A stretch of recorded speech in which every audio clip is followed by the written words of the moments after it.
Okay, good stuff.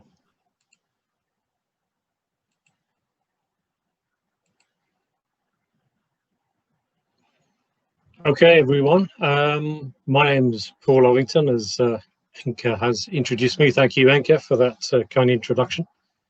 The title of my presentation is called Enhancing Your Long-Term Employability. So I'm trying to get you to think long-term about how employable you are as an individual.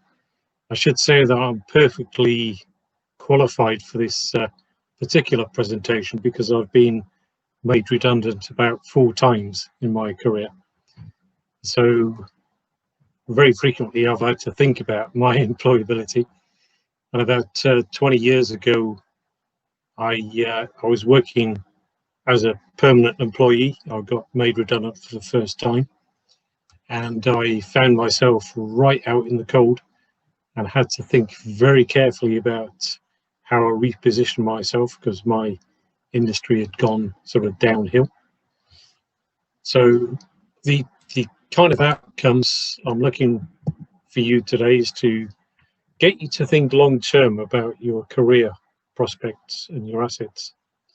So to really identify what your assets are and to build your assets, to be prepared to switch job at any time and to be able to switch job at any time. I'd like to share with you some key principles that I've found extremely useful over the years, and a lot of these principles actually come from some key books, which I'll mention as I go through. But also to be proactive about building your career. So it's not something which you should think about in the short term, but it should be something that you think about possibly with a 10-year horizon.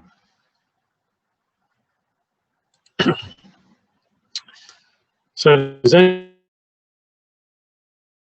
may have mentioned, I come from a high-tech community in silicon chip design for over 40 years now. So I was one of the first masters in silicon chip design, and silicon chip design has driven a lot of change in the world and will continue to drive a lot of change.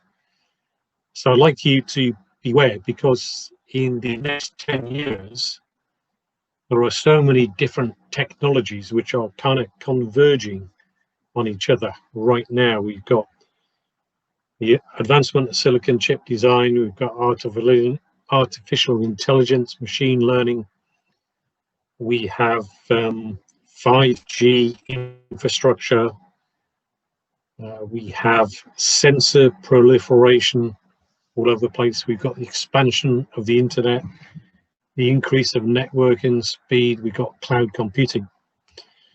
Now what does this mean for us? It means massive change. And many of us will be out of employment within the next 3 or 4 years, probably. So you have to be ready for the next step. And you might even have to change industry as well as change company. So if you've ever had the thrill of whitewater canoeing, you probably get the excitement from continuous change and chopping and changing. We live in a permanent whitewater world. That's a very good saying. So I'd like you to ask you the question, what would you do next month if you lost your job? Suddenly your company got taken over by someone else, or maybe the company had to downsize and you're basically out on your ear. Would you be ready to move to another job instantly?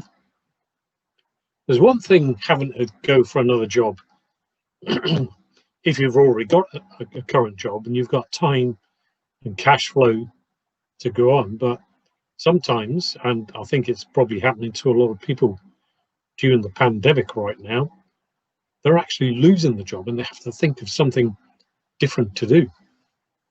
So what would you do if you're in that situation? I'd like to run you through a few principles which I found very useful. And the first principle is called the Hedgehog Principle. And this is based on a book by the very same title, the Hedgehog Principle. And the book is mainly targeted at companies, but I found it very useful to target as you as a kind of individual when you're thinking about where do I go in the next 10 years in my career direction.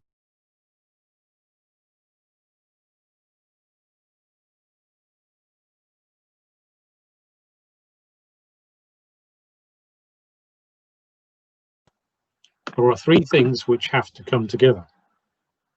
The first thing is that there has to be a market demand for the skill which you're trying to perfect. So usually it has to be a high demand, and it has to be a demand which is increasing. The second thing is that you have to have some sort of skill or aptitude suitable for that market. So if you're going into a software career, actually, you have to be a good software engineer. It goes for it's a natural kind of principle. And the third thing is that you have to have a strong motivation for the field you're targeting at. So if you can get those three things right, there's a market demand, you've got the aptitude, and you have the motivation, then you're on a winner. I'll take an example of my youngest son, Philip, actually. He's doing a PhD right now in machine learning. Fantastic demand for it. He's very good at machine learning, and he's highly motivated. So his career is probably set for the next 20 years.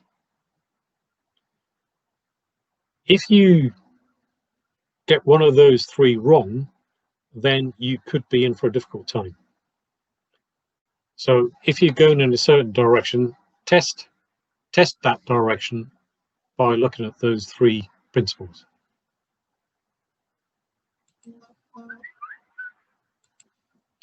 The next principle I would like to tell you about is called the pyramid principle. And the pyramid principle is also based around a very good book by the very same title. And in essence, the pyramid principle says that if you're going to communicate anything to anyone, you have to be able to describe what you have to say, first of all, at a very high level. You think of the apex of the principle, a very high level and very succinctly. Now, Toastmasters is very good at teaching us this principle. Let me give you an example. You're at the conference and you decide to go up to your room, and you're in the lift. And in the lift is a chief executive of a company you like to work for. And you have a bit of a chit chat. And he says, so, what do you do exactly? What are you going to say? Can you answer him in 1 minute, in one sentence? If you tend to waffle or you're not sure what you do, then that's a big negative. The place you want to get to is for the person who's on the receiving end to say, well, that's very interesting. Can you tell me more? And if you tell them more, maybe you get into a 5-minute conversation. Maybe the 5-minute conversation builds into a half-hour conversation, which might, at the end of the day, get you a new career direction. Same goes for your CV. Your CV is very important. Now, depending on the length of your career, the length of your CV will probably differ. The sender will probably tell you that the convention is that you have a 2-page CV. I happen to have a 40-year career in a very complex area, So I break the rules. I've got a 6-page CV, but the first page is an executive summary. The other 5 pages are a backup to that summary. So that's the pyramid principle. Structure your communication. You might like to ask yourself, actually, what do I do? And you should be able to answer that question in 1 or 2 sentences.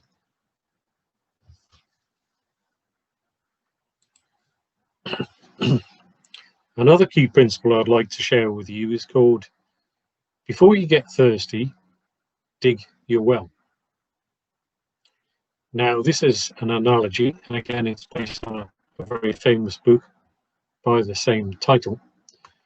What it means is that you don't want to find yourself out of a job and suddenly you're totally unprepared for finding a new job. So to dig your well means that you prepare yourself for a sudden change in job or a sudden shift in career. You've got your network defined, you've got your CV ready, your profile is clear, you've got your qualifications, you're well networked, and so on.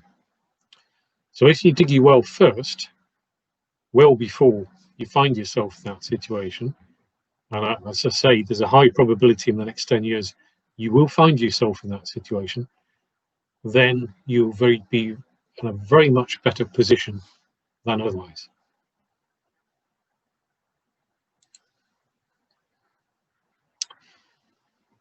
Another key principle I'd like to talk to you about is building your assets.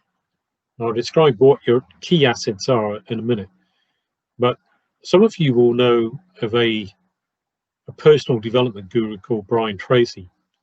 And in one of his books, he talks about the asset accumulation principle. And the principle is that in life, you should continuously build assets. Now, an analogy is if you're building a pension fund. Now, the wisdom is that you start early and you keep on putting money into your pension fund. And if you keep on doing that, you will build up an enormous wealth, and probably you can retire 10 years early. Same as with your career. You need to think about what your assets are and to continuously develop them and build them. So, for example, some of the key assets you have would be your qualifications. So many of us, when we leave university, we think, right, that's the last qualification I'm going to be doing. I've finished now. I've finished exams, and you find yourself throughout your career, well, the world is a bit dynamic, and I keep on needing to add a qualification here and a qualification there. And qualifications do ride well with employers, especially, for example, if you get a master's degree. It's much more vocational, much more focused example than a BSc. Or you can get project management qualifications and all sorts of different qualifications. So build up your qualifications. The next is invest in developing a good, well-structured and poignant CV. Your CV should be up to date on a regular basis, so that if you suddenly find yourself in the need of a CV, it's ready to go. And then we have your skill set. Think about your skill set. List out your skills. What are they? If you had to describe them to someone else, what would you say? Are those skills listed in your CV? And are they backed up by evidence? Then you have your work experience, of course. Now, generally speaking, to be employable, it's best to have experience in a number of different companies. Now, this has two advantages. One, it means that you have more possibilities going forward. And secondly, employers will value your skills more. Obviously, you don't want to take it to the extreme where you look like a job hopper. But for instance, if you've been working for 15 years, it's probably a good idea to have worked for 5 different companies. You may want to think about moving companies every 3 years, something of that order. And then your network is very important, because your ability to get a job or find a job will, to a significant degree, be based on how effective your network is.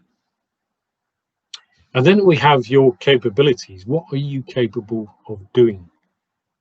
Are you capable of producing something new? Have you achieved several things in your career? Do you achieve outcomes? No one is interested in how many meetings you've attended or how many operational things you participated in, but they are interested in the results that you bring, the outcomes that you bring to a company, the changes that you invoke and your influence. So that also has to be reflected in your CV.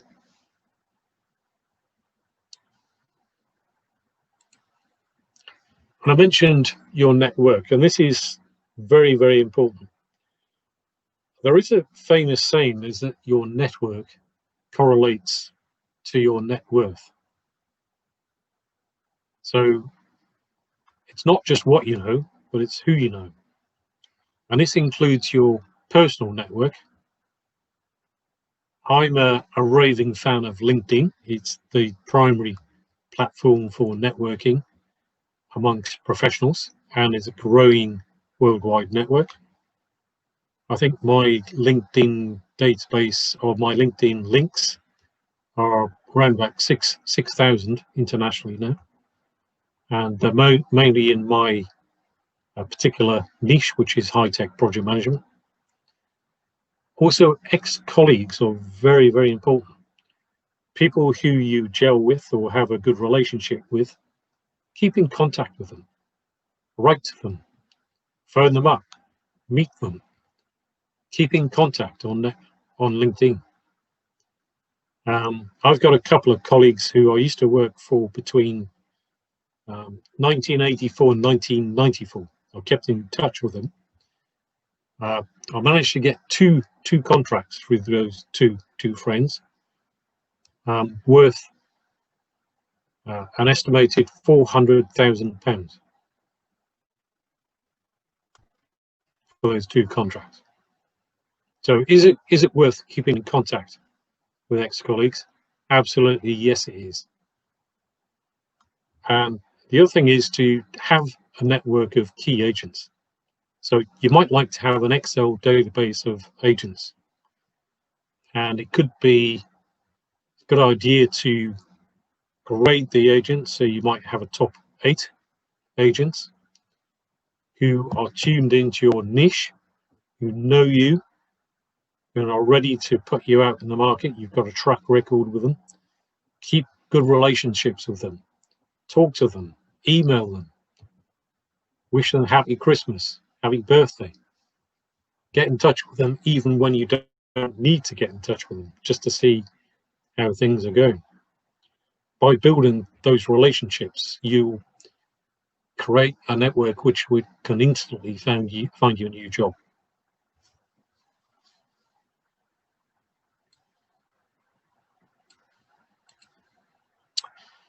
And